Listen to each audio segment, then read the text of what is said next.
Good morning, all. Sorry, I was just 5 minutes late. Okay. Guess everyone can hear me. Hey, Hello. hi Ram. Hello. Yes, yes.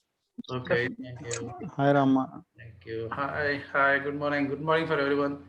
And today is a beautiful Sunday again. It's raining in Bangalore. So last 1 week it's completely raining.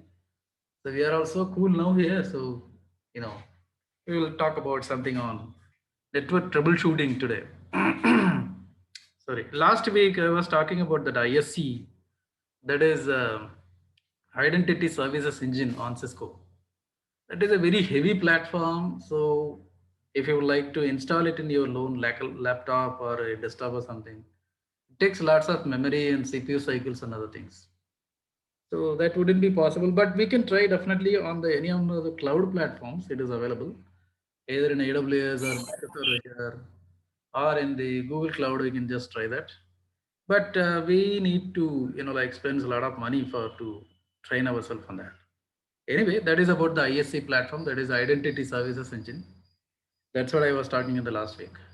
Today we will talk about that maintaining and troubleshooting in the IP networks. Maintaining and troubleshooting. This is the primal part for the jobs which are coming to the India. I can just say that because we are all doing some kind of outsourced projects only. We always do that.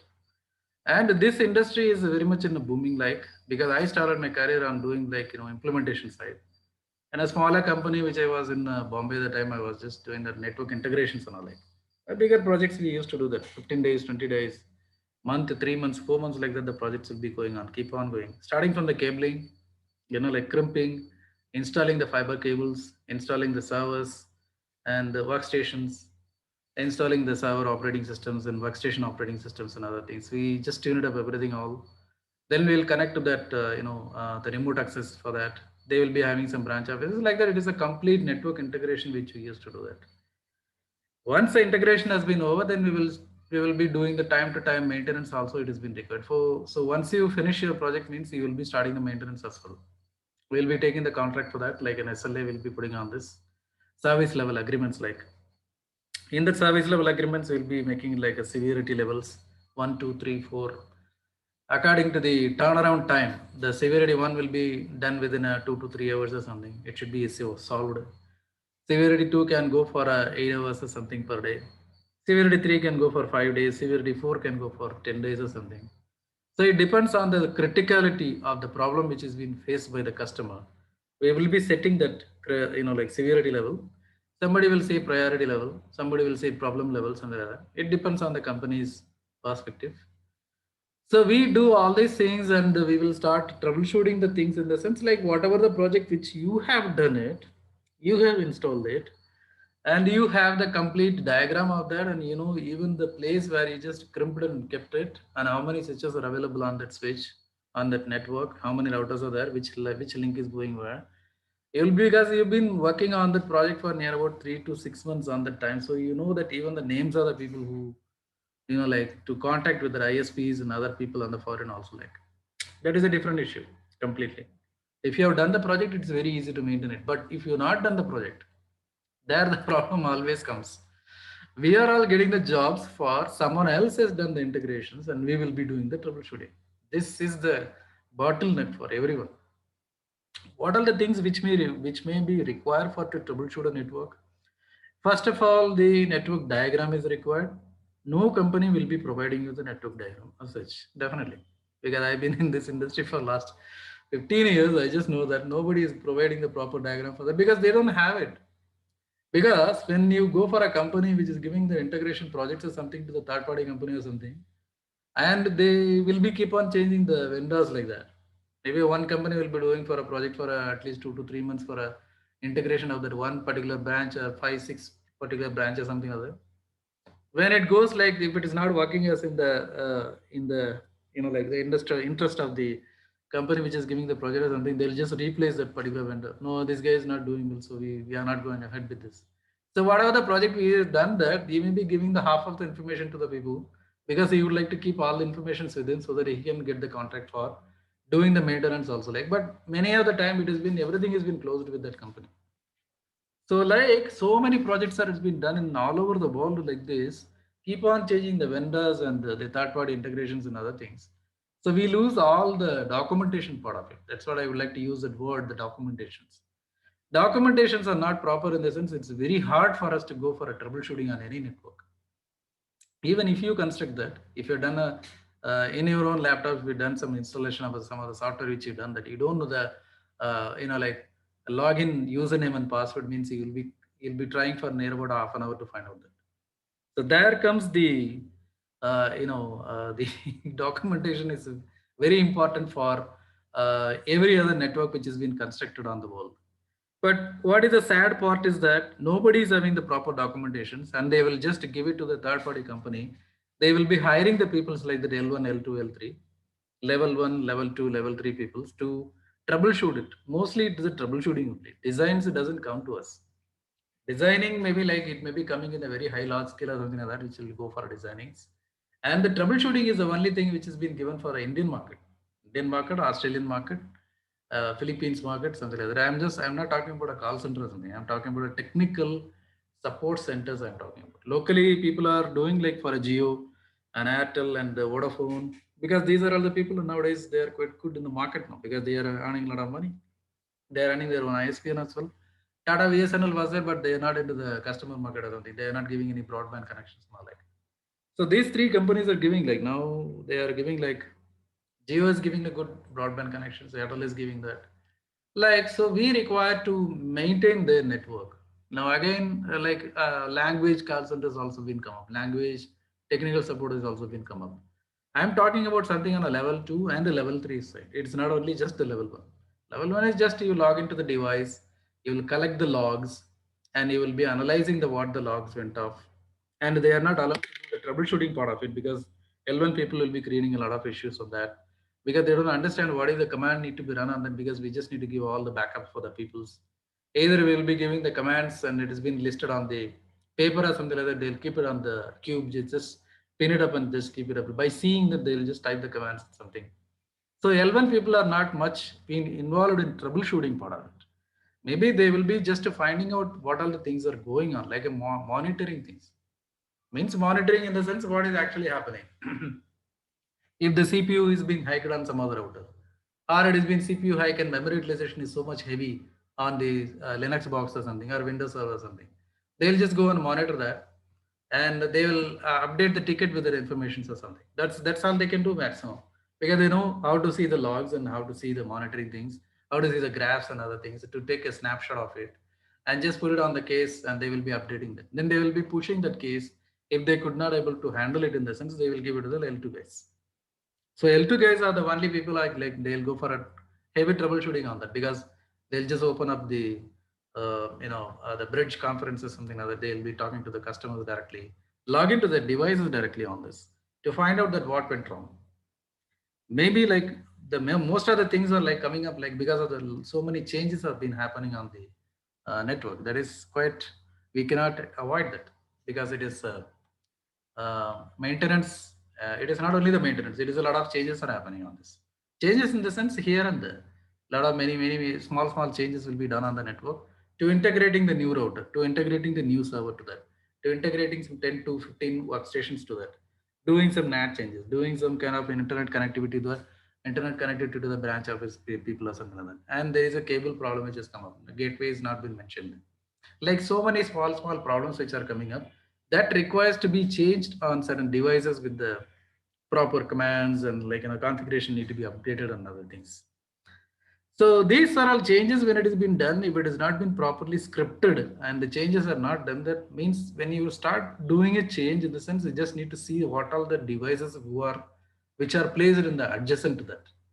Whatever the change you are doing in a device, it should not break the things on another neighboring devices or something. That is very much important because it is not just only just giving the no shutdown command on that interface or something, which may be causing the changes has to be done on the other devices also. So network troubleshooting is a very hardest part, and people are doing this because of that. We are all being paid for that. Like troubleshooting, it's coming like when it is coming like a troubleshooting on the protocol side, when it is coming on the configuration sides, then it is coming on a QoS or voice configurations or switches configurations, spanning tree. troubleshooting and other things, which will be challenging for the people who are involved in that particular change or particular tickets or something. So when it comes to the troubleshooting, what are the things you just need to see it first of all? What are the questions you are going to ask the customer? Like when you just been pulled into the bridge, means it has been keep on going on. Maybe like the customer has just identified that there is something is happening on the network. It has been simply some of the branches are not connecting to the head office or something like that. So there will be like a people will be start shouting on the bridge. So hey man, something is going on. People are not doing anything to go. That is actually that is our like bread and butter. We just need to get rid of the bridge. I will ask the customer like who is the customer. You just need to find out because there will be 10 to 15 people will be there on the bridge. You don't know who is the customer is first. So by just seeing the ticket, you can just get the name of the person who is the contact person. Like you just talk to that person directly. Just asking the first question that what are the changes you guys have done yesterday? This is the first ever question you should ask. What change you made? If they're saying that, or if they're hiding that information that what all the changes are done, we can still find out that by seeing the logs on that. So, but logs are normally the logs are forwarded to the syslog servers. Syslog server login you require for that. If it is a particular customer in the sense, what all the syslog servers are configured on the router, you just need to see that by seeing the show running config, show startup config, something like that. We just take up that all configurations. We just ask the customer that hey, this syslog server is there. Can I get the logs on this server from the day to day? Means like 1 day logs or 2 days logs or something like that. I just need to have it like. So when they are providing the logs in the sense we can go ahead. Otherwise, we can just ask some normal questions with the people like what was there any UPS failure? Was there any AC failure? Was there any power failure in the data center or something like that? Are there any changes has been done by the L1 people which they are not doing anything at all? Or if the people doesn't know anything about that, if the cable has been accidentally removed and put it back again. So convergence may take a lot of time. When you just remove the cable and put that again means maybe 2 to 3 seconds it may take that. But convergence will be taking a lot of time. OSPF will take a lot of its own time for to get converged on this. So like many things are happening on the manual errors. Definitely, everybody is a human being. Everybody is about to make some mistakes and other things and all. So, but as a troubleshooting engineer, you just need to have this in mind in your mind that some set of the questions you just need to customer who has opened up the tickets. So you just need to ask these questions like, is there any changes done? Was there any power failures? Or any high CPUs been notified? Do you have any kind of history of this kind of a problems? Means like history of the problem in the sense in the last year, have you had this kind of a problems has been occurred in the previous days? Or it has been suddenly coming up, it's a new device or it is a old device. How long this router has been up and running? You can just see that by this giving the show version command, it will be showing that how many days, hours, minutes, years, like it will be showing that. So by just seeing that, you can just ask them like if it is going on a heavy, high CPU or something like that, we can ask the people to reboot the router. Reboot the router means they will just panic. Means we will not reboot that. There is a lot of politics behind this. Like I will not be rebooting. I will not be just not even allow you to do and shut down or shut down something like that. So these are all like very critical things. You will be getting to the bottleneck that you cannot able to solve these problems. Like because many of the switches, switches I'm saying about the catalyst switches, Nexus also nowadays been there. Nexus also we are troubleshooting a lot of things. Nexus and like when it is getting oversubscribed, the links are getting oversubscribed. It could not handle it properly at all. Like me, it will hang. Some of the interfaces completely will hang it. Even if you just try to get to the Teledata SSH or something, either you will not be able to see any outputs which is coming up in the screen or something like that. So you can just ask them like, can you give me a console, please? Like that. Means if you are not able to log in through the SSH or Telnet or something to the out of band something like that, you can just go for an in-band. Means like you just ask for some kind of a console connection to that. How do you will get the console connection if you are sitting in Bangalore and you are maintaining the routers, troubleshooting the things which is in Singapore? How do you do that? You will be asking with the customer that please provide the on-site contact.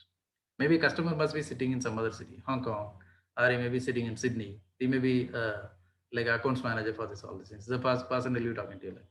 So you can just ask for the person. I just need to have on-site contact person. Means you just need to go and stand in front of the router, like, and he just need to put a connection, console cable connection from your serial port, from the laptop serial port to the router console port or something like that. Tell him to insert it. Okay, tell him to insert it like that. We can just ask him. So once you're inserting it, all these things, then we will be able to take up the remote connection, RDP you can take it out with it, with this laptop or something. Or we have a lot of other things are also there, like a terminal service. We'll be having a terminal service in the sense, the terminal server will be having a mini serial ports which has been inserted, which has been on board on this. From that serial port, we'll be connecting all the console ports to the routers and switches and other thing. So we will be logging into the console. What is that? The terminal server. From the terminal server, we'll be try to make the connection to the console connections or something. So that way, we will be able to troubleshoot it very faster. Because whenever there is overwhelming packets are going on that, there is a heavy traffic has been happening on that, or maybe like sudden attack which has been happening through the spammers because they will be sending a heavy packets on the network which router couldn't handle on that. So that itself will make you the things which the session cannot be established through the SSH or telnet or something. So what do we need to do? We need to do that, like we have to take the console connection. Once you've taken the console connection, you can just see that what interfaces are getting utilized more. Show interfaces fast Ethernet 00, show interfaces gig Ethernet 0/1, show interface serial 000, something like that. You just see all these things we'll be seeing on this, and there'll be so many outputs will be coming up on that. You just need to know that how to read the lines, not read between the lines, how to read the lines on that. Means like how much utilization is happening. Utilization, you can just see the transmit load and receiving load. You can just see that in a router interface. Transmitting load and receiving load, it will be coming like /255. If it is everything is a /255/255 in the sense it is overwhelmed. So what do you need to do in that situation? Immediately you can ask the customer to remove the cable on that particular interface. They man just remove it. Some people will be listening to you, or some people will be asking cross questions to you, like, why should I go for that? Why should I go for removing the cables? You can just show that. See, man, I just see this particular interface is heavily utilized, and I see this is not the way that this particular interface should be behaving like that. Means like the transmit and receive load can be around, I can just say if it is a good working condition in the sense 70% has been allowed. 75 is allowed. 80, but above 80%, that is an alarming, that is something wrong happening on the network. Like, or if it's just the customer is complaining that particular interface is always getting so much higher in the sense, we need to go for upgradation of that bandwidth. The bandwidth in the sense the interface is could not able to handle the packet which is coming in the network. Maybe he may be using the fast Ethernet for a network which is require a gig Ethernet connections. So you can just ask the customer that please connect this particular link to the gig Ethernet. Gig Ethernet is a 1 gig link. So if it is going beyond the 100 MB in the sense, definitely slides are not changing. Ravi, I will change it. Don't worry. I'm just going to give you. Don't worry. I'm just talking about that normal troubleshooting scenarios. Slides is just nothing. It's been I taken it from here and there. I just made some other things. It doesn't give you much information about that. What I talk from that, it's like from my practical experience. I'm just talking to you. Don't worry. I'll show you the slides. Okay, so if the particular interface is required to have something bandwidth need to get upgraded in the sense, you can tell the customer boldly, man, you just need to go for a gig Ethernet connection for that. Okay, so then if he's agreeing that, then there will be a change request will be raised for that. Then we'll go for like integrating the things with that, configuring that configuring that gig Ethernet. Then we will be monitoring that at least for 2 to 3 days, and you can close the case. Like this, many changes which are coming up. This is a physical problems which I talk about that. Then we'll be talking about something on the protocol side. Protocols in the sense, protocols is a very heavier. GRP, OSPF, BGP, don't ask about that. BGP is a head eating completely. It's a headache for everyone's because BGP is connecting to the international sites and other things. So we just need to know all the commands first of all. What are the commands which we are going to do? What will be the first step you would like to do for any troubleshooting? Anyone can answer. What should be the first step if protocol things are coming up problematic in the sense, what should we do normally? First command we'll be typing on the router to know about. Running configuration. Sorry, I couldn't get you. Hello. Running configuration. Running configuration is okay, but I wanted to do some kind of a troubleshooting steps actually. Running config, you just leave it. That is to see that. Okay, anyone? Show log, okay, protocol neighbors. Yeah, protocol neighbors, you can just check that. Syslogs, you can verify. Neighborship. So I was trying to see that actually if the person is saying about the reachability issues, in the sense we just need to ping and see. Ping, that is a command. Okay, anyway, ping, we will do that. First of all, we'll do the ping. Ping is failing in the sense we will try for a trace out. Trace route command from the router. Ping we can do. Yeah, that other is done. Yeah, very good. Ping will do that. Ping, if it is not, if it is failing or if it is giving some dots and all like that, one or two only it has been coming out. Actually, we need to get 100% on that. If it's not 100% in the sense, there is a definitely a problem. 80%, 40% is coming in the sense there is a problem in the path. So how to check the path? We will be going for a trace route command. Trace route command, which will be giving you the path which has been taking on to reach the destination from the source. Tracert, yeah, tracert also I can say. Tracert in the Windows platform. Trace route is nothing but your Cisco platform. Like everything is the same only because all are TCP/IP commands only, IP related commands only. So trace route or tracer or trace path command is also been there. In Linux, we can use the trace path. It will be giving you the total summary of that once it has been over. So like tracer will be giving you the path which has been actually reaching to the source from the source to the destination in the sense. Means we must have that benchmark values of that how much the ping should be going. Say for example, I just say from Bangalore to Singapore, if I'm pinging that, it should not go beyond 35 to 40 milliseconds. That is what the level which we maintain it. If it is to the Hong Kong in the sense 60 milliseconds it is there. If I would like to ping something on a Seoul or Tokyo in the sense 80 milliseconds. This is what I have in my own network. I'm telling that. Like that, you just need to take up the benchmark values and you'll have to keep it out in a document. This particular site should be pinged from the NOC center to that destination.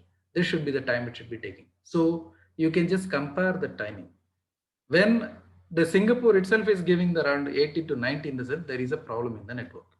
Definitely, I can just say because it was working on 40, now it has been doubled. It is pinging, it is not failing, but it is taking a lot of time to reach and coming back. Means I am getting the reply very slowly, and it is taking a lot of like when I just see the ping on the like DNS servers and all, we just used to ping that how the network connection has been happen on this. So then we will be seeing the path, which path it is taking. If it is a proper path which has been already benchmarked value of that path, proper path means around 6 to 7 hops after that the destination is coming in the sense the protocol must have been selected due to some of the failures in the path. It may be taking some other suboptimal path or something. So that time it will be taking a lot of time to reach the destination. Then we will be logging into the each and every router to see that what actually happening. And it will be a time taking procedure. Okay, I understand. For that only we've been paid for that, I know, right? So you just need to log into the each and every device and to check that what is actually the utilization is happening on that and what all the changes has been done to that particular interface or something or the configuration changes or something. So we just need to see that. See, these are all the basic way of doing the ping and trace route. You'll just do that first. Then we will be going. Somebody has given that neighborship, checking. Who has I guess Ravi. Ravi has given. Samir has given like protocol neighbors. We can check that definitely. Samir, yeah, you're correct. Protocol neighbors, we can just show IP OSPF neighbor, show IP AJRP neighbor. These commands we can just see that whether the neighbor has been formed or not. Maybe it has been broken due to that hello packets which are sent between the EAJRP and OSPF. They are not reaching the neighbors at all, and they've been failed. And they'll be getting that information about that something has been failed on it. We can see it from the logs. Like that, protocol troubleshooting, physical troubleshooting, and QoS and other configuration troubleshooting, and the boxes level troubleshooting. I'm talking about something on the environmental. Means the CPU is getting heated, CPU is getting overutilized, and memory has been leaking. And like the spurious signals which are coming up, interfaces are keep on failing that. There are so many packets are getting dropped on this. So like so many problems are there. So every other problems we have some like attack and solve methods or something like keep it in monitoring for some time. Then we will be taking the solutions for that, and it'll be seeing the pattern of it. Like maybe like the people are complaining that my network is getting slowed in the time of around 10:30 to 11:30 in the morning Indian time. Then it is getting over. Then it is getting like coming back to the original condition after the 11:30 until the lunchtime. After the lunchtime, it is going up again. Means like it is getting overwhelmed. After 2 o'clock to 3:30, something like that, it has been completely choked up. Then after 3:30, it is coming down again. So this is nothing but a patterns of the network which has been behaving at the time of like heavy traffic is coming. Then we just need to think that what sort of link we just need to give it, what sort of a bandwidth will have to be given for that. Whether we'll have to go for a bandwidth upgradation or something like that, we'll be just doing that. So these are all like many ways of the troubleshooting the IP networks and other things. Okay, so I just given some kind of idea about that.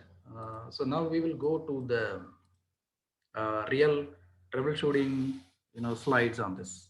Let me take to that. Yeah, fine. Okay, maintaining and troubleshooting the IP network. Maintenance models and methodologies. A network engineer job description can include the tasks related to device installation and maintenance. He has to do the installation and he has to do the maintenance. Failure response. The people are responding. They try to push the bug to the someone else. Means like I don't want to take this ticket. This will be so much on this. So failure response has to be given. The network performance we just need to monitor. Performance in the sense we just need to see all the graphs and other things, benchmark value comparisons and other things. This goes on. Business procedures means like we just need to go through all the proper escalation methods and other things. Security. What is the security? It is about that which person is logged in. What all the TACACS and radius configurations are done. AD and LDAP logins are properly done or not. There is nothing but a security level. Proactive and reactive. There are two kind of the attacking methods. Is proactive in the sense before the problem is occurring that we will be taking some certain measures to avoid the breakages on the network or something. Reactive in the sense once it has been already broken, the customer is calling you, then you will sit and start doing the troubleshooting. That is reactive. And reduced network downtime. This has been as a what I say. This is going to be a maintenance model for that. Reduce network downtime. Due to this network downtime, reduction of the network downtime only, your SLA has been monitored. SLA is if you given the 99%, 99% in the sense like you will be getting the full amount. Otherwise, you will not get them. So like that is a reduced network downtime. More cost-effective solutions we need to give it. Better alignment with the business objectives and improved network security.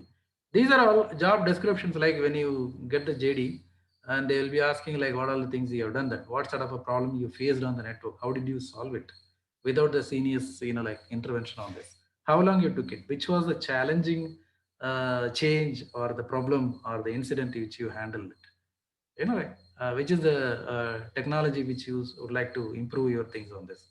So like so a lot of interview questions will also coming up, but these are all the normal maintenance models and methodologies, and we are just going to see it in by next coming slides. Network maintenance plan includes procedure for the following tasks: accommodating adds, moves, and changes, installation and configuration of the new devices, replacement of the failed devices, backup and device configuration and software, troubleshooting link and device failure, software upgrading or patching, network monitoring, performance measurement and capacity planning, writing and updating documentation, very important, scheduling the maintenance, formalizing change control procedures, establishing network documentation procedure, establishing effective communication, defining templates, procedures, and conventions, planning for disaster recovery. Everything which we are doing that daily, but with some our own, like our way of doing the things. Like, so what are we doing? Like, which we will be adding, accommodating adds and moves and changes and other things. Accordingly, the time to time, the customer will be adding the devices, moving the device from one location to another device, or he'll be performing some changes on this. We just need to accommodate all these things. The network maintenance plan has to go in this way. First of all, we just need to take up that kind of scheduling maintenance has to be done. Scheduling in the sense we just need to prior informing the customer and all the concerned parties about that this Sunday afternoon 3 o'clock to 5 o'clock the network will not be available for you because we are going for certain upgradations and everything. So this need to be properly informed. Like emergency changes are all okay. If it is very much emergency, then we'll have to take the proper permissions and we'll be doing that. Else, we just need to plan it accordingly. What are the changes are going to be done? How many devices are getting affected by this change? After this, like doing the changes and all something, what will happen to that adjacent devices? So many things which we need to take care. Just we cannot just go on the fly. We will not be allowed to do any changes and all. That is what been given in the scheduling maintenance, and perfectly doing the documentation. That is more important. what all the changes are done, which script has been run on that, what commands has been typed on that, and everything has been getting monitored on that, because after that syslogs you will be getting that. So in the syslog it will show that what are the commands you run and tried, like that. It will be coming up, that will be backfiring you later. And software upgrading and patching. So this is normally we will be going for an iOS upgrade and other things which will be doing there, server maintenance and something we'll be doing, or virus definitions upgradations, you know, in the server side we'll be doing all these things. So these are all a very important thing. And moreover, backup of the device configuration and software, this is, it's a must for every other network need to be keeping a backup of the current running configurations. Routers and switches, in the sense we will be taking the configurations on the running configs. So weekly we will be taking it, or monthly we'll be taking it, or daily we'll be taking it. It depends on the customer's requirement will go. If the devices are not at all being touched for 3 weeks or 4 weeks, in the sense, better we can take those devices for a monthly backup or something. Configurations only, nothing else. So this we need to keep it in a server where we can pull it again whenever it is being required. Because when you're doing the changes, we would like to know the what are the previous configurations were, good, known, well configurations previously which was running on that.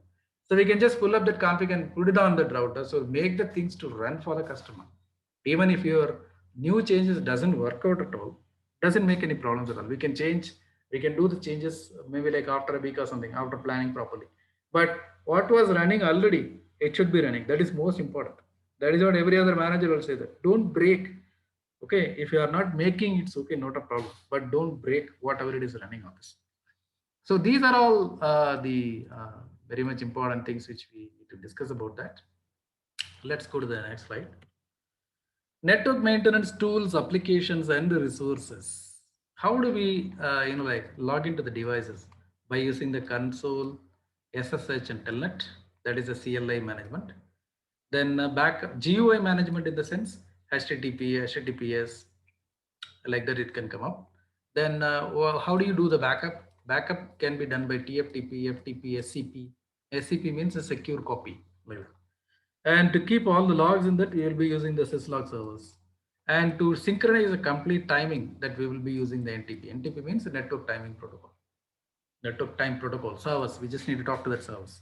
Or we will be running our own NTP server in our own network to synchronize the time for entire global device timings on this. So these are all the ways, that these are all the tools which we'll be normally using. Console, and this is very important because by through this only you will be able to get all the information. GUI may be working if your router switches supports the GUI configurations and other things and all, then we can work out with that. Maybe like this will be working for some other firewalls and all. We can go with the GUI maintenance on this. Else, if it is a Cisco router switches, like mostly we will be doing 99% will be doing the CLI only. And if you would like to keep the backup of that running config, startup config, or even the iOS files and other things, we will be having the backups on this TFTP servers, FTP servers, like that. And the syslog will be containing all the logs on the servers about the every other particular device by the name itself, and we'll be desynchronizing with the time amounts. So these are all which we'll be talking about, that application, resources, and tools. Next, logging services. What are the type of logging services are there? Logging severity levels on Cisco devices. 0 is emergency, 1 is alert, 2 is critical, 3 is error, 4 is warning, 5 is notification. Informational debugging.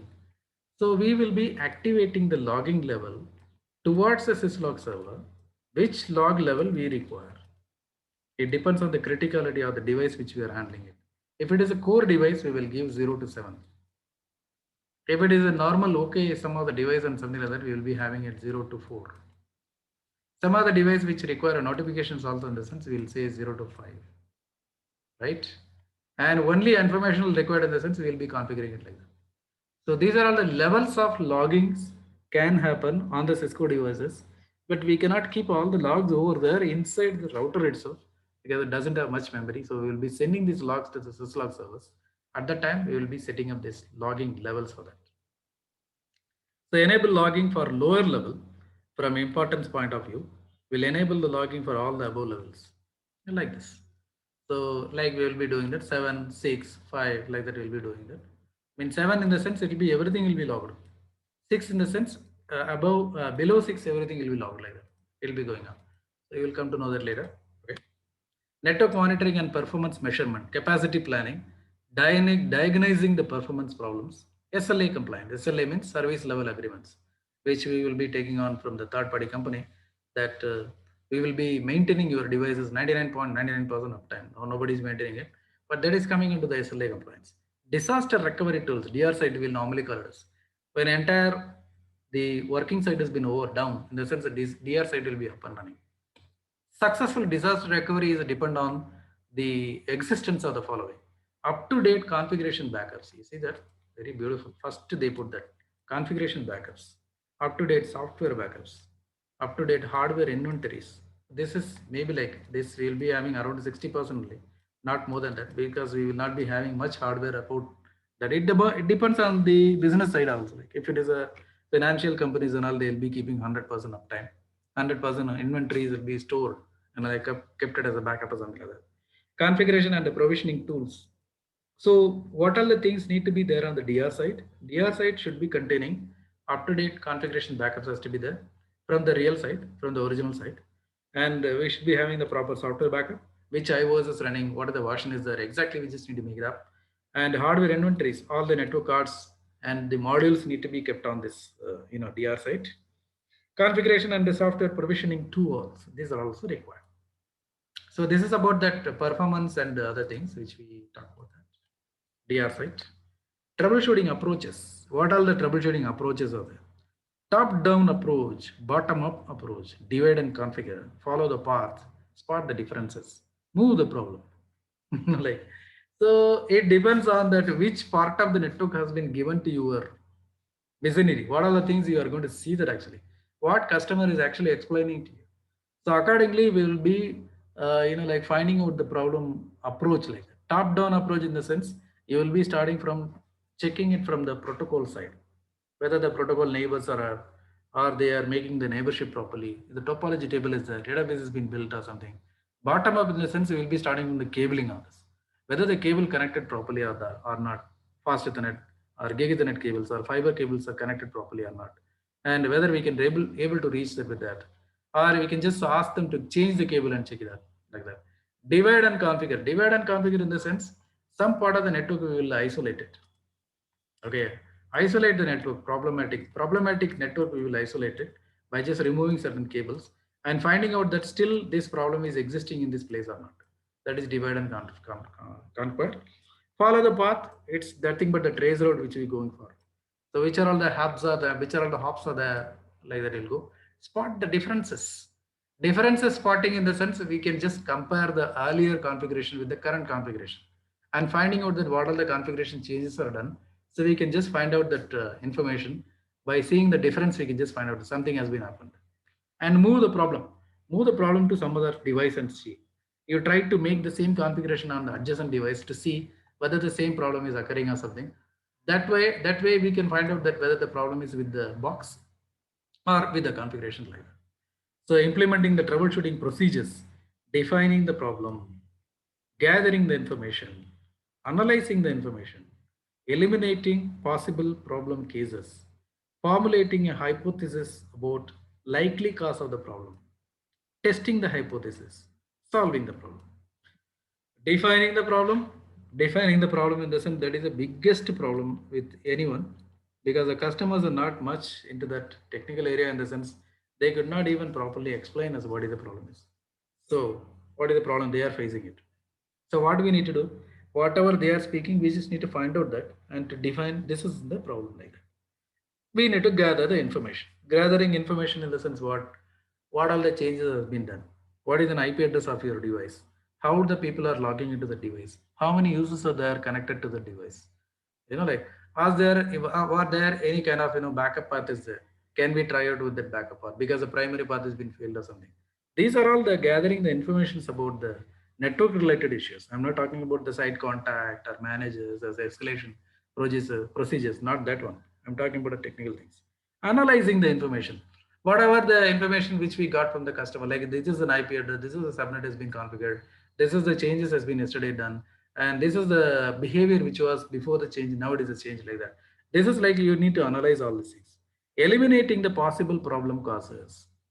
So Removing the configuration, certain configurations to find out that whether things are running properly or not. That is eliminating.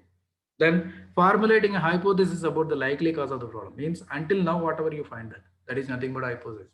After that, you'll be going forward, going further behind, going further about the problem finding layer. Then testing the hypothesis, whatever you've done it with some different sites, you have an experience with it. So from that perspective, we just trying testing something. Then solving the problem. That is the last point. Then you will be solving. So this much anybody is doing it. Definitely everyone is been doing it. But sometime hook or crook, something will working out. So don't think that you solve the problem because it has been solved on its own. People doesn't find out that what went wrong and how does it getting cured or something like that, which we don't know on this.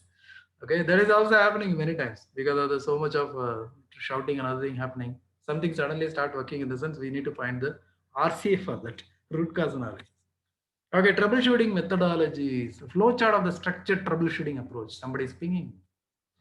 What exactly hypothesis? Hypothesis means until whatever you have learned now about the problem and you come to a conclusion that this may be an issue with that. And from that, you will be proceeding with your methodology.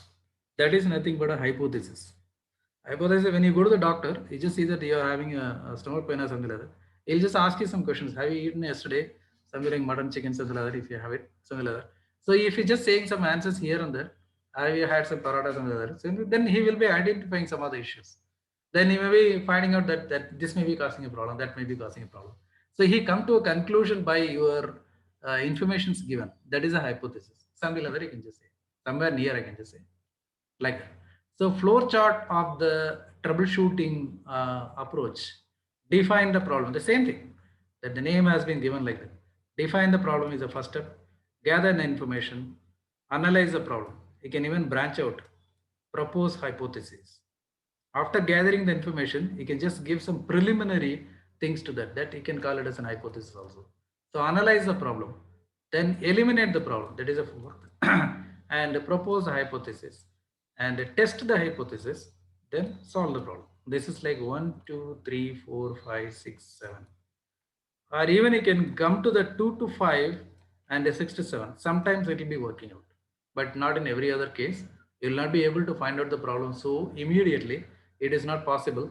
Why I am saying that? The network is so huge and the network devices are near about 5,000, 6,000 devices in the sense. You will not be able to come to that immediately into the hypothesis. It's not possible. Okay, that's what I was saying. So we just need to go through this all steps properly. Next. Useful data to gather and create network baseline or basic performance statistics using the show commands. Accounting the network traffic using the RMON, NBAR net flow statistics. RMON means net remote monitoring. NBAR means like approach until it comes up. And measurements of the network performance categorizing characteristics by using the IPSLA feature in iOS. Communication is an essential part of the troubleshooting process and happens in all stages of troubleshooting. Report the problem, gather the information, analyze and eliminate the possible causes, propose and test the hypothesis, solve the problem. Communication in the sense, whatever you are doing it along with the customer, you just need to inform him.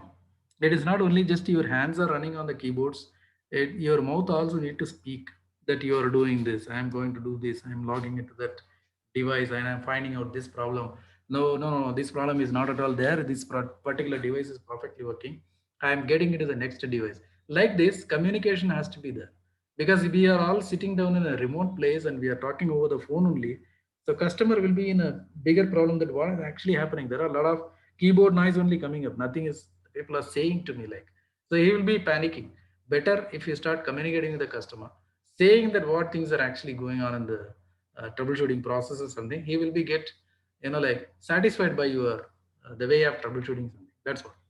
Change control is one of the most fundamental processes in the network maintenance that anyway we seen there already. Accurate documentation is critical to effective troubleshooting. A network baseline is essential and can include interface load critical network links, IOS, CPU load and memory usage, accounting the network traffic, NBAR and NetFlow, measurement of network performance characteristics, that is an IPSLA, verification, define the problem, clarification, verification, clarification. gathering the information, requesting the information, analyzing validation, and eliminating is nothing but escalation, updating, coordination, reporting, like this. These are all like a communication which is happening when we are doing the little bit of troubleshooting on that networks. Change control is a fundamental process in network maintenance. Controls when changes are made, authorization required, and what action are taken can reduce unplanned outages and increase network uptime. The change control process implement the change, verify that is achieved the desired result, roll back if it is unnecessary, if it is necessary, backup the changed configuration as our software, document and communicate your changes. So we need to give all the informations about that. When you are going to do the changes in the sense, you just need to inform like we are going to implement the change and verify. We just need to verify that. Means like verifying with the show commands and other things whether we performed that change properly, successfully, desired result has come up or not. Then roll back if it is necessary. Means if the things are not working at all, just roll back it. Means bringing it to the good known earlier configurations like that. Backup the changed configuration of software. Somebody is thinking accounting of network traffic. Yes, we can do that. Accounting, we can do that. Accounting, we can activate. IP accounting, we can do that. It's possible. Document and communicate your changes. Okay. And the disaster recovery tools, which we already seen that up to date configuration backups, up to date set software backups, and other things which we require on this. Okay. Next. Testing network connectivity using the Cisco iOS commands. This is about talking about a network only, so I have taken the only Cisco. Same kind of a network connectivity problems may be coming up in your Juniper networks, HP networks, dealing networks, every other networks. We just need to try it out with the own commands, which has been listed on the documentations of the particular boxes. You need to take up that. How latency is calculated. Latency calculation. Latency calculation you can find out by comparing it with your benchmark value which you already done. That's what I was telling you. Like when you start pinging a site from Bangalore to Singapore, 40 milliseconds, which we have it. That is a benchmark value. If it is not 40 milliseconds, today you are pinging that. It is giving 85 milliseconds or 90 milliseconds it's going. That is nothing but a latency. Okay, the traffic is actually overutilized and it is having so much things are happening on that network in between the paths. Maybe some of the spurious path or a suboptimal path, or maybe some router is failing in between, or due to the congestion on the network, the traffic is taking, like congested completely, and the packet is traveling in a very low speed. That is nothing but a latency. Okay, let's see the network connectivity by Cisco iOS commands. Ping. That's what I was asking.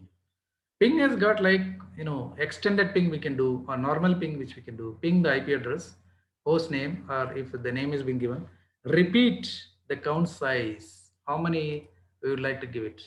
Benchmark designer as per the distance between the nodes. It depends on like the first day. First day in the sense before the traffic has been flown to the network.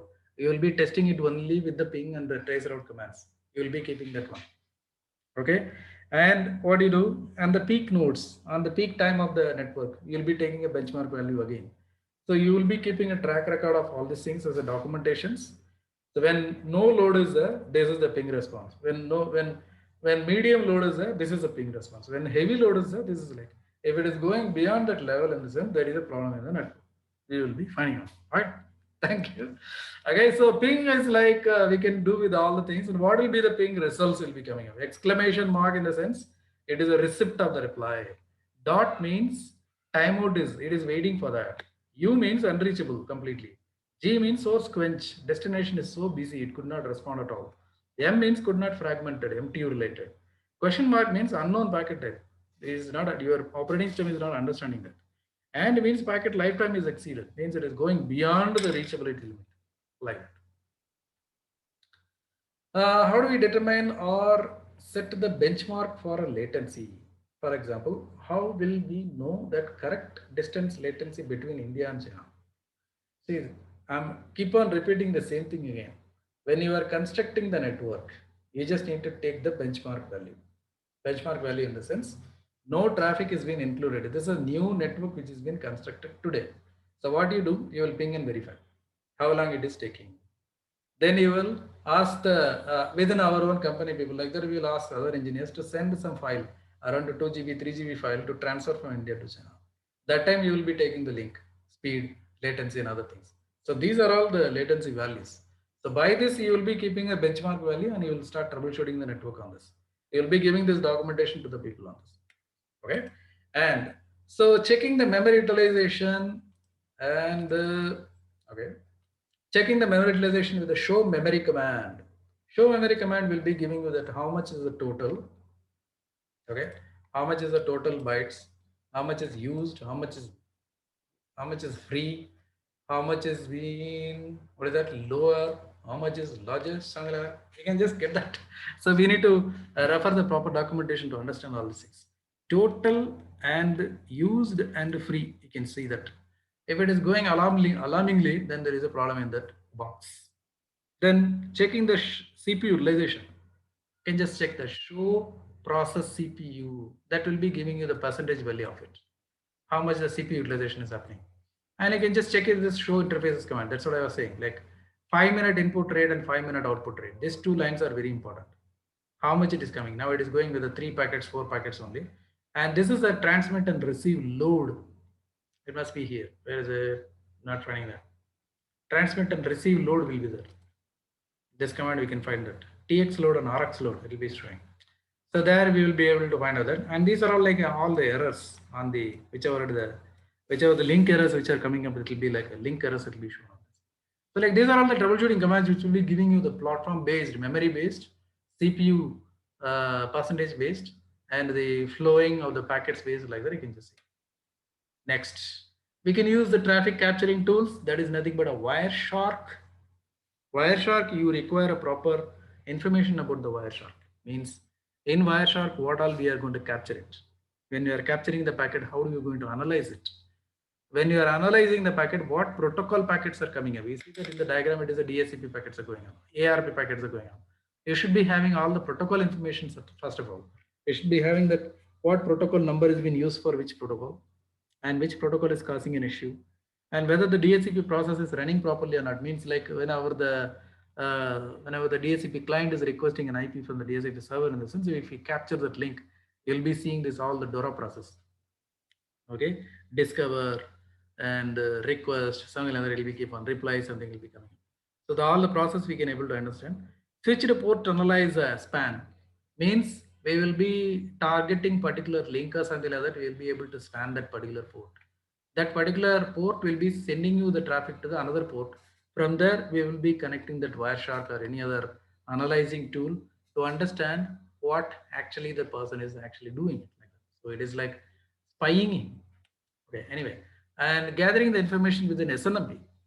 SNMP server, community, RO, RW, lab facility. These are informations of the read only.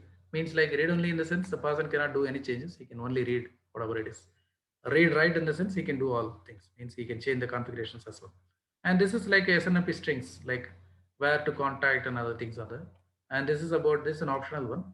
Interface indexes stay after reboot, something like that. We can see. So SNMP is also a tool which we can go with the troubleshooting properly. Next, gathering information with the NetFlow. NetFlow like ingress, like egress packets which are monitored by the NetFlow. NetFlow version and the UDP port number need to match the version and port number of the collector.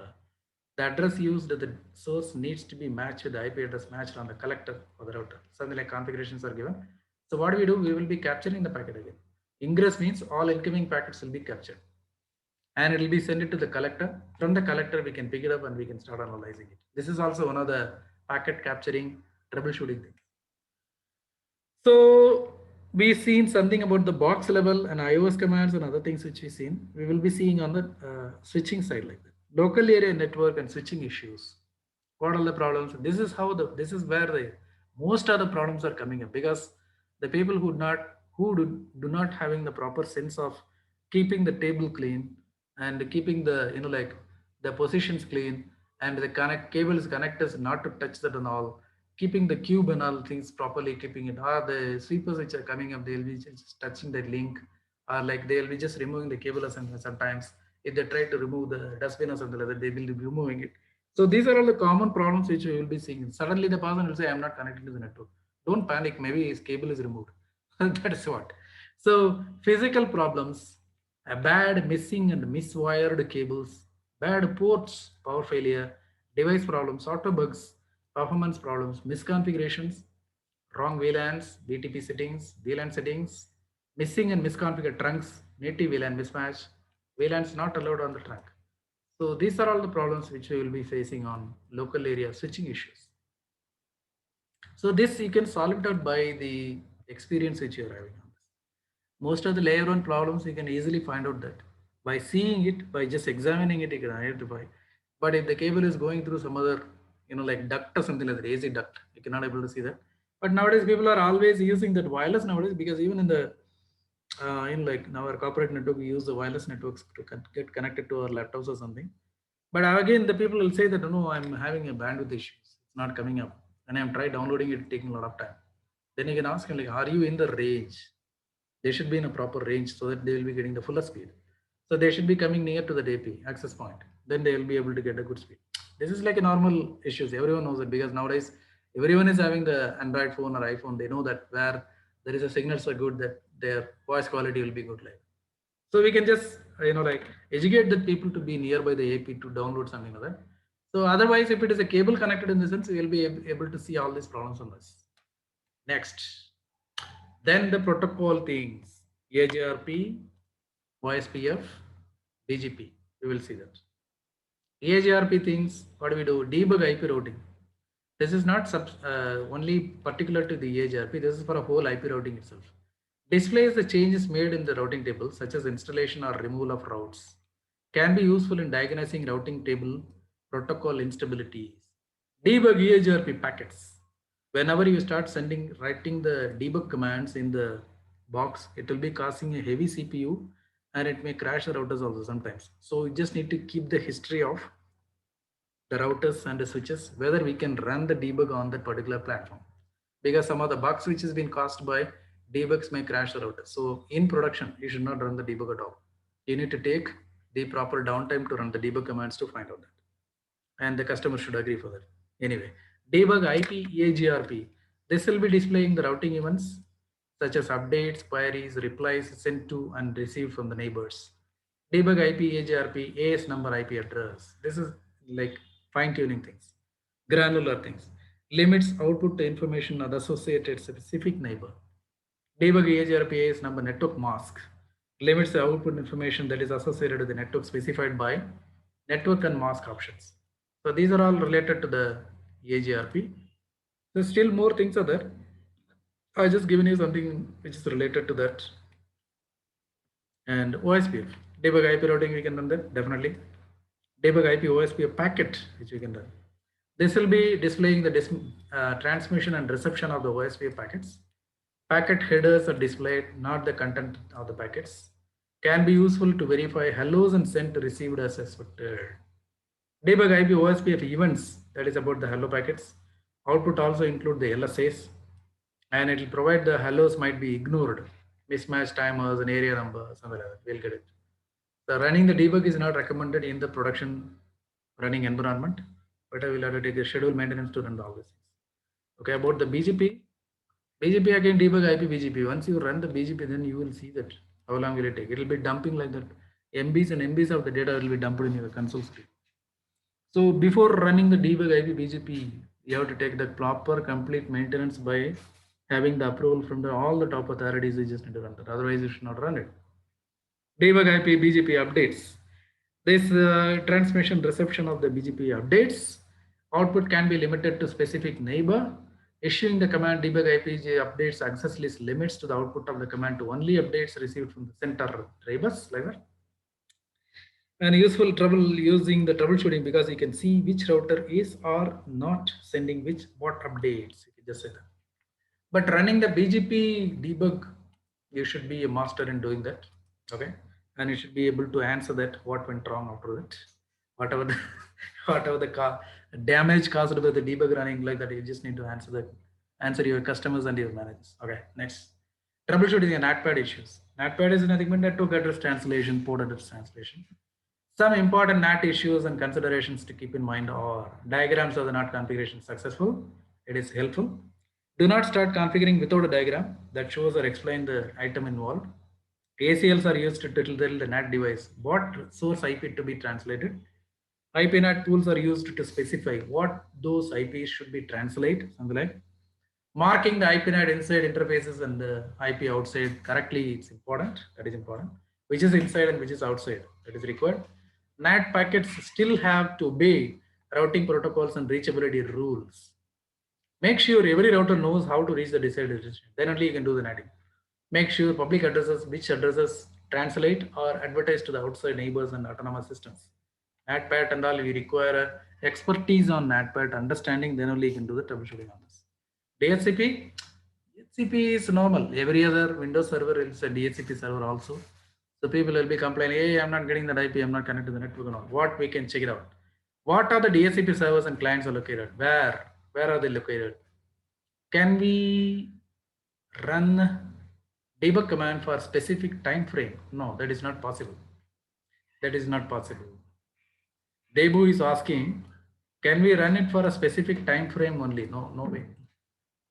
What we can do, like you can take it out for just note down the timing.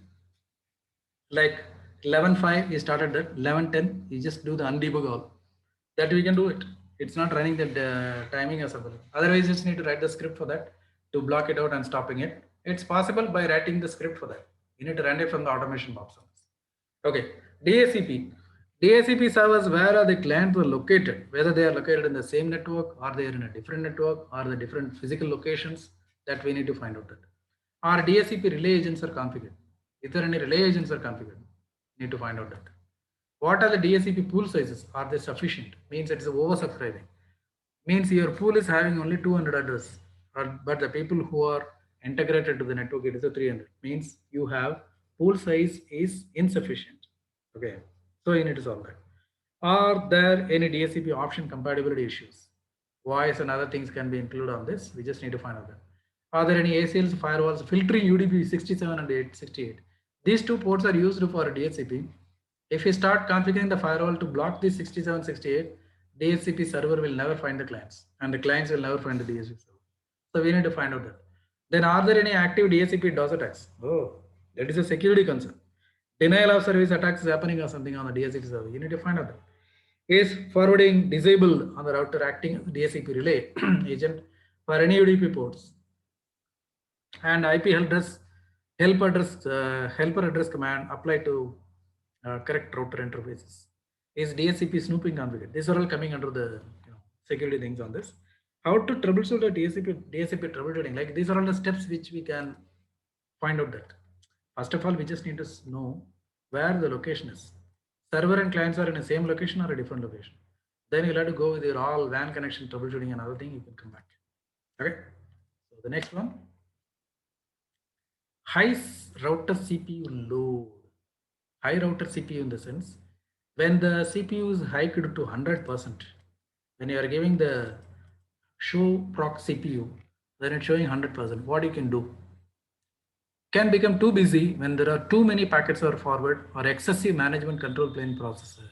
For example, if CPU receives many SNMP packets because of intensive network monitoring, other system processes cannot get the CPU resources. So that time also it will go 100%. What are the causes? They are saying that CPU utilization is normal, does not cause network problems. In some cases, utilization may be high for short periods due to the burst of network management request or expected peaks in the network traffic. Sometime it will come and go. That time you can just ignore it. It doesn't make any problems at all. If CPU utilization is consistently very high, then there is a problem. And the packet forwarding or process performance on the router performance degrades, it is usually considered a problem and needs to be investigated. When router CPU is too busy to forward all packets as they arrive, router maybe start buffering the packets, increasing the latency, even drop the packets.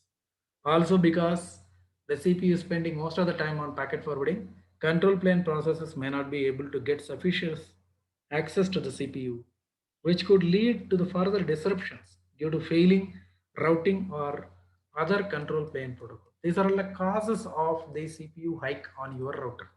You can just notify that. Next one will be the high switch CPU load. We see in router, now we'll see the switch. CPU load is not directly related to the traffic load in switch. Bulk of the traffic is switched to hardware by TCAM, and CPU load is often low when the switch is forwarding large amount of traffic. Low to mid-range routers use the same CPU for packet forwarding that is also used for control plane functions.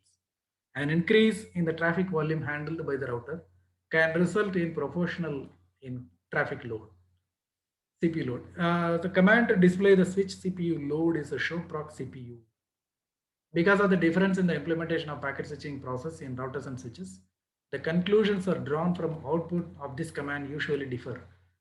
So when you see from the comparing with the CPU on switch CPU as well as router CPU, the outputs will be not similar. There may be different causes making this CPU heavy CPU load. You should be able to differentiate it what is actually happening on the switch and routers. Next we'll see security features. So we've seen kind of methodologies, troubleshooting methodology we've seen. Then we've seen the commands wise, like what are the commands which you can run, and we can see that. Then we've seen on that protocol wise, we've seen that. And heavy CPU, is it possible to set up a redundant router in the network so that if goes down, other can take change? Definitely you can do that. That is called as redundancy. We have our protocols which are running for that. We can do that. Yes, why not? That will be eliminating your single point of failure also. Definitely you can do that. Okay, we'll go for a security. Management plane, control plane, and the data plane. Management plane represents the functions and protocols involved in the managing device.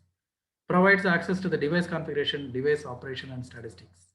If the management plane is compromised, other planes also exposed. Protocols include Telnet, AAA, SSH, TFTP, and all these things are the protocols included in the management plane. You need to secure with this management plane with these protocols.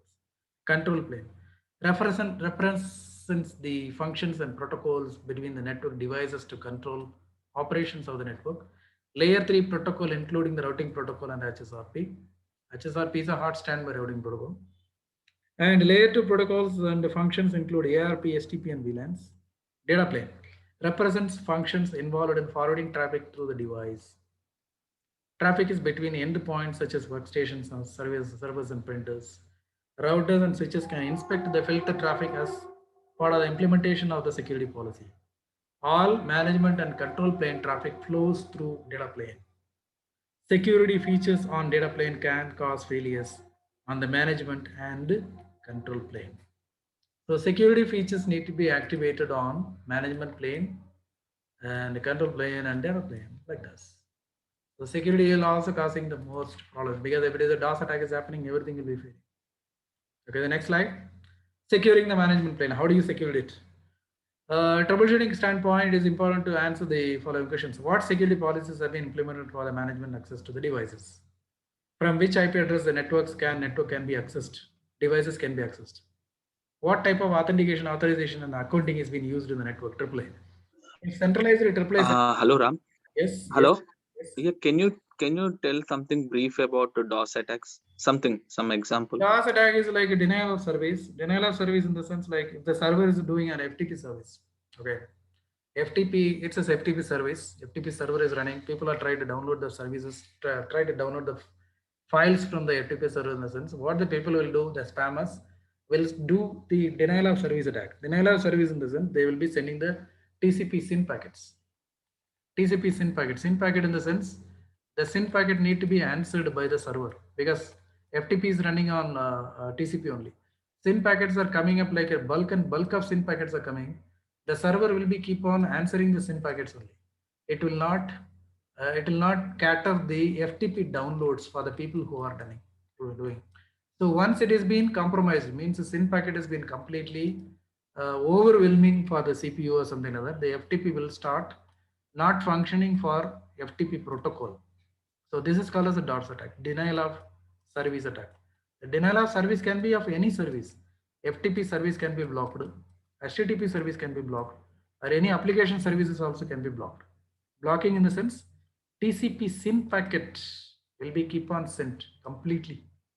overwhelming. They'll be selling millions and millions of TCP SYN packets. You need to understand that packet formats. Then only you will understand the DOS attack. Okay, let us come back to this. If centralized AAA services are deployed, what happens when the servers fail and become unreachable?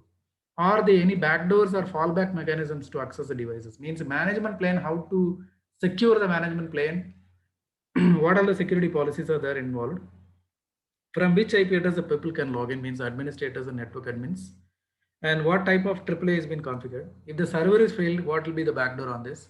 These are all we just need to see that to have the, like when you try to troubleshoot the management plane is failed.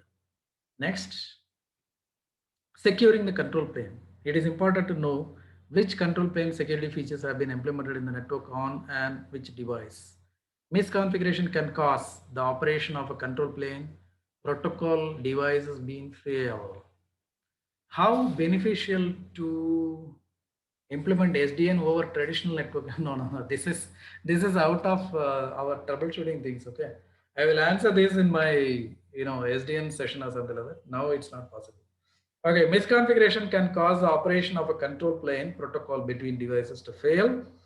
Ask the following questions to troubleshoot. Are the routing protocols and FHRPs are set up as an authentication properly? An STP security feature like a BPD guard, BPD filter, loop guard, root guard enabled correctly? Is DSCP snooping configured properly? Is the configuration DAI, that is a ARP inspection, it's called as, is been configured properly? And are the configurations for control plane policy or control plane protection done properly? Like this is how we'll be securing the control plane. Next, securing the data plane. Unauthorized or unwanted traffic can be blocked by implementing traffic filtering and other security features such as standalone access control list we can configure, VLAN access maps, Cisco IS firewall, that is a SPI or zone-based firewalls, intrusion prevention system, unicast reverse path forwarding UPRF, and IP security IPsec, IEEE 2.1.x, that is a security protocol in layer 2, network admission control NAC. These are all the ways that we can control the data plane traffic. So we need to understand before going for any kind of troubleshooting, you should be knowing about the voice layer. Okay. Network elements are interrelated, depend on each other or run in parallel. The diagram shows elemental and protocol interaction related to the OSI model. Let us start from the physical. You see that? Physical. Physical, it is the cables. And the data link, interfaces, ether channel, spanning tree, layer 2 forwarding, layer 3 to layer 2 mapping. This is in layer 2 data link. In the layer 3 forwarding. All the protocols will come up: IP routing, EHRP, OSPF, redistribution, BGP, FHRP. And in the transport, network performance will be coming up. And the network security go until the 7th layer like this. So this is like a bottom to up approach, and this is a top to bottom approach like this. So you should be having the OS layer properly to troubleshoot the network. That is what been given here. Next, tips and suggestions. As we come to the summary like that, to be able to troubleshoot a complex network in an effective and efficient manner, consider the following recommendations. Develop an understanding of the individual topologies, technologies, protocols, and features used in your network. Try to gain at least high-level overview of each one. It is not necessary to have a specialist knowledge on about everyone. Identify the sources of expert support in your organization. Maintain a daily log with your own documentation and notes. Yeah, it's a personal notes we just need to maintain. Develop an understanding of the interactions and dependencies between the different technologies, protocols, and features in your network. A problem symptom is an element, does not necessarily mean that root cause of that element. Okay, the cause that might be another element upon which is the element depends on interacts, maybe like adjacent devices.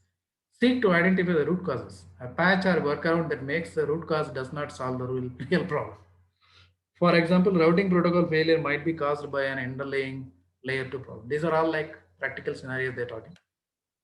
And it is continuing. Develop an understanding the way of control plane process influence the data plane processes. Problem symptoms are usually noticed and reported on the data plane. Root cause in many cases in the control plane where solutions and workarounds must be implemented. Knowing how control plane data structures are used in data plane forwarding, and knowing how these data structures are populated is essential for successful diagnosis and resolution of network problems. Develop a good working knowledge and experience with the tools available to gather information and about the operation of various technologies, protocols, features, and processes. This includes both specialized troubleshooting tools and tools used in the support of regular maintenance process. Examples of such tools are those support change control processes, baseline collection, communication, and documentation. And something is still continuing. It's the last slide. Before you start troubleshooting, perform the following preliminary task. Document the network, devices, connection, protocols, addresses, routing protocol, and VLANs. Use iOS commands to and other tools to support this effort. Create a physical and logical topologies in your map and ensure that the documentation you're using is correct. Maybe it's older documentation, you just need to find out that maybe a lot of changes has been done physically also. You are not updated properly, that's a problem. Back up all the current configurations. Before doing any changes, do this. Review the security policy. What need to be, like what need to be adhered, like that the policy need to be seen. Document the security implementations in the network. So these are all like the tips which has been given on that. You know, first of all, OS in air should be clear with you. Then you can able to troubleshoot it. Then suggestions has been given 1, 2, 3 pages on this. You just need to go through all. Okay, so we come to the last slide. This is my contact information. You can talk to me on your questions anytime. Okay, and you can ask me any questions if you have something in your mind. I'm seeing a lot of people out there in the chat still. You can put it on the chat or you can just unmute your mic, ask your questions on this. And I conduct many courses like Cisco, Juniper, Palo Alto, Checkpoint, Fortinet, and cloud sources like that AWS, Microsoft Azure, and other things. You can subscribe to my channel, which I always tell you. That is a YouTube channel. It's a free one. You can just go and watch all the videos over there. This video will also be uploaded in the next half an hour, couple of hours like that. Just see that. And you can tell your friends and relatives and colleagues to subscribe to my channel. And you can get back to me on my number. This is a number which has been displayed on the screen. Like you can come back to me anytime. You can call me or you can WhatsApp to me for any other courses and recommendations and other things like when you are having some kind of troubles or like you would like to have some suggestions about yourself. You can ask me anytime. I'll be ready to answer you.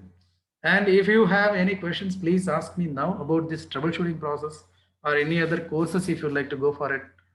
Okay. And you can give me your email addresses on the chat box, Zoom chat box, so that I will be sending you this PPT, whatever I gone through now, and the recording to your email addresses directly. You can provide your email addresses to me. Yeah, Samir is giving that. Okay, Dattatreya is given. Okay, Rashid is giving. Good, nice. Everyone can give it. I will be giving you only what is necessary information. I will not send you any promotional mails. Don't worry. Okay.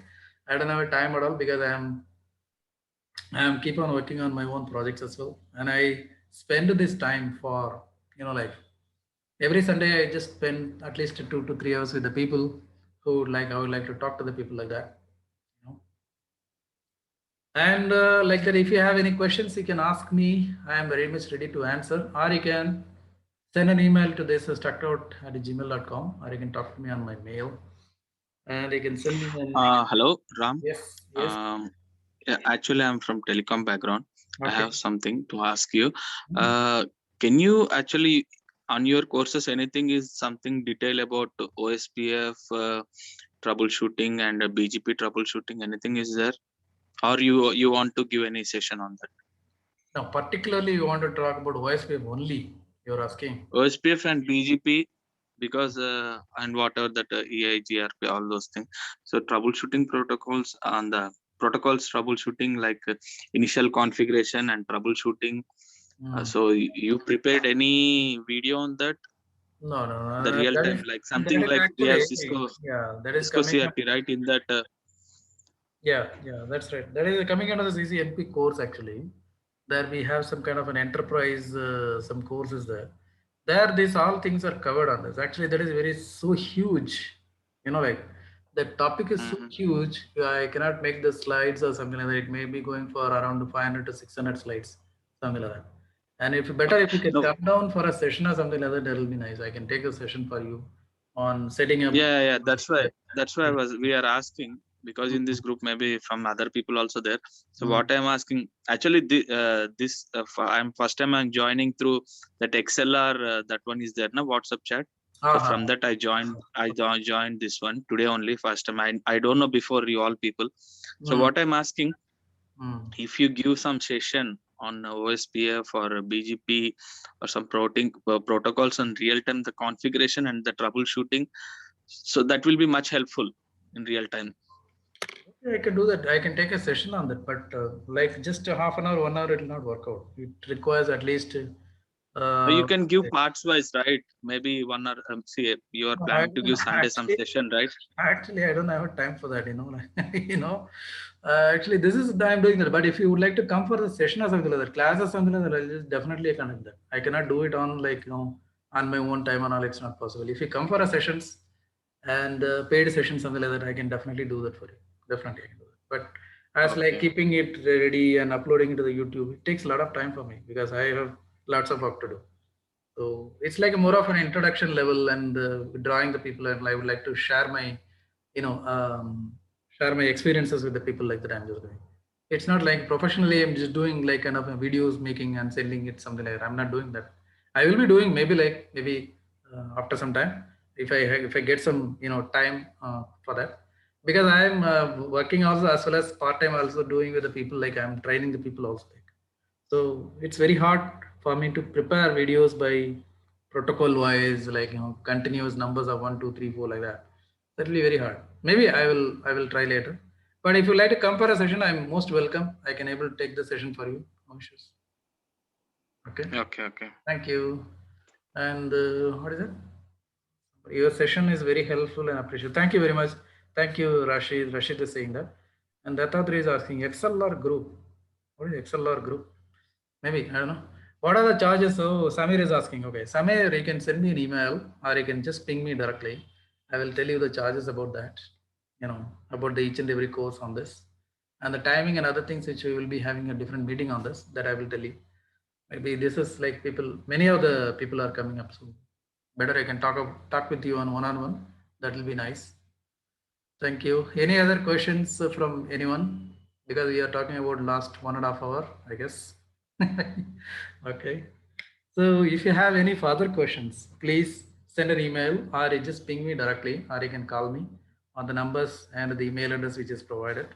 And again, I'm requesting with all the people, please subscribe to my YouTube channel and inform and request with other people like and please recommend my channel to all your friends and relatives. Okay, thanks for the session.